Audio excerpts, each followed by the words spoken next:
जैसा हम 2 दिन से अखबार में एक न्यूज सुन रहे हैं, ऐसे निर्दयी नहीं थे, विचार करो।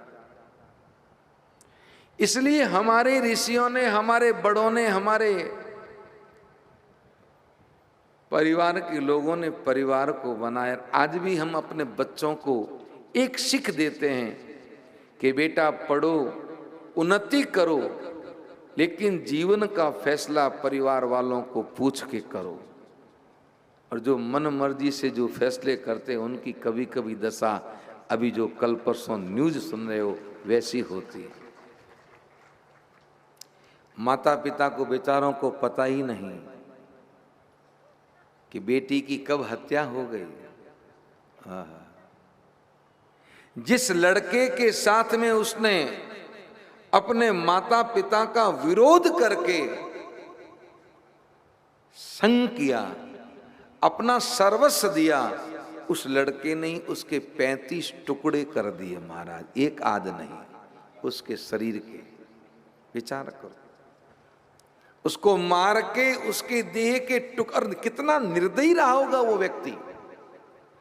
टुकड़े किए सो तो किए, पर फ्रिज में भर के रखे और रोजाना 2-4 दिन बाद में 2-2, 4-4 टुकड़े ले जाके बाहर जंगल में फेंक के आता। और उसी कमरे में वो रहा, वहीं रहता, वहीं खाता, वहीं सोता। जब पकड़ा गया तो पुलिस वालों ने पूछा तो उसे इस कृत्य का कोई अफसोस नहीं। क्या है?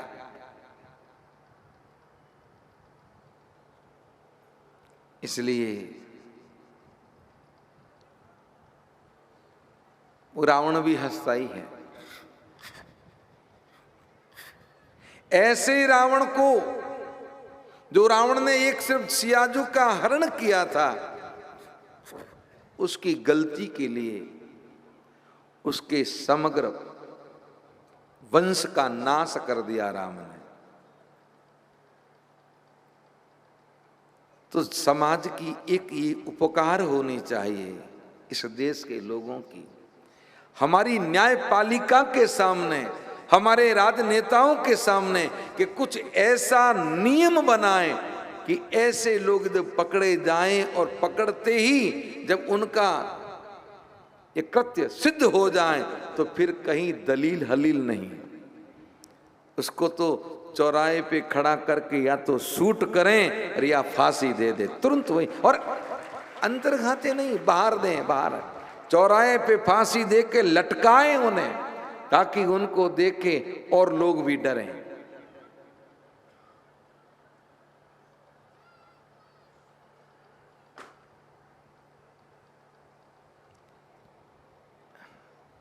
आजादी क्या काम की महाराज जी, बोलिए।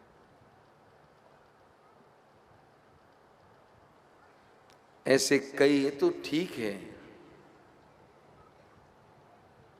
समाज में कितना वहशीपना आ गया है। देखिए, मुझे कहने में कहीं संकोच नहीं, वर्तमान समय की तो ऐसी स्थिति है, एक मां अपनी बेटी को अपने पिता के संग भेजने में भी संकोच करती है महाराज। ऐसी स्थिति आ गई है, क्या करें? क्यों?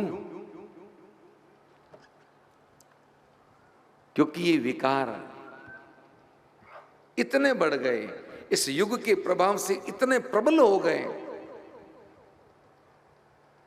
और जितनी दुष्ट आत्माएं होती हैं ना मुकेश जी, वो भगवान से प्रार्थना करती हैं कि प्रभु हमें ऐसे मौके में जन्म दो कि हम ज्यादा तो साधना नहीं कर सकते, ज्यादा तप नहीं कर सकते, ज्यादा भजन नहीं कर सकते, हल्का फुल्का भजन भी करके हम मुक्त होना चाहते हैं, तो हमें आप एक बार मनुष्य बनाएं। तो ठाकुर जी कहते हैं कि बेटा, कलयुग में बहुत हल्का भजन करोगे तो भी मुक्त हो जाओगे। यहाँ तुम्हें साधना तप जप करने की जरूरत नहीं, केवल हरि गुण गा, हरि के गुणों को गा के उतर ही नर भव सिंधु था पार हो सकते हो। तो उनको भेज देते हैं भगवान। वो आत्मा का जो स्वभाव है वो बदलेगा नहीं महाराज। मनुष्य तो बन गए, आए तो भजन करने को परमात्मा का निवेदन करके, पर आते ही अपना वो स्वभाव वो चालू हो जाता है। सभी ऐसे नहीं।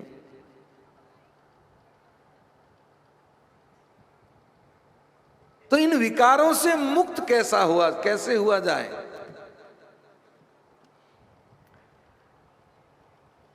देखिए फर्क क्यों हो रहा है। आज से मैं कई बार कहता हूं तो हमारे युवा कहते हैं महाराज तो पुरानी बातों, अरे ओल्ड इज गोल्ड। आप हमारी सभ्यता में जीना चाहते हैं, इस संस्कृति में, सनातन संस्कृति में जीना चाहते तो वो ऐसा था और वैसा होगा, आज नहीं तो आने वाले कल में वापस वैसा होना पड़ेगा। पहले संयुक्त परिवार थे, आजकल एकल होना शुरू हो गए।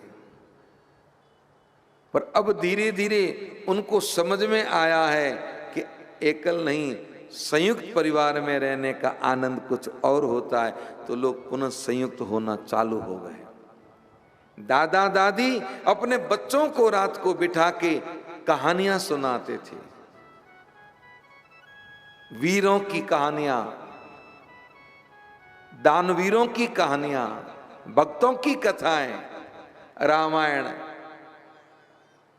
भागवत गीता के कुछ प्रसंग सुनाते थे। और वो छोटे छोटे नन्हे पोता पोती दादा दादी के पास बैठ के बड़े भाव से सुनते थे। अब तो दादा को भी मोबाइल से फुर्सत नहीं, पोतों को तो बिल्कुल भी नहीं है। समझ में दादा को भी कुछ नहीं आता, पोते को पास में बिठाते हैं, बेटा इसको कैसे चलाते हैं, बेटा बता तो ये इसको। अब बूढ़े को पूछो तू सीख के कहाँ जाएगा, काय को सीख रहा है, राम राम का नहीं, लेकिन फिर भी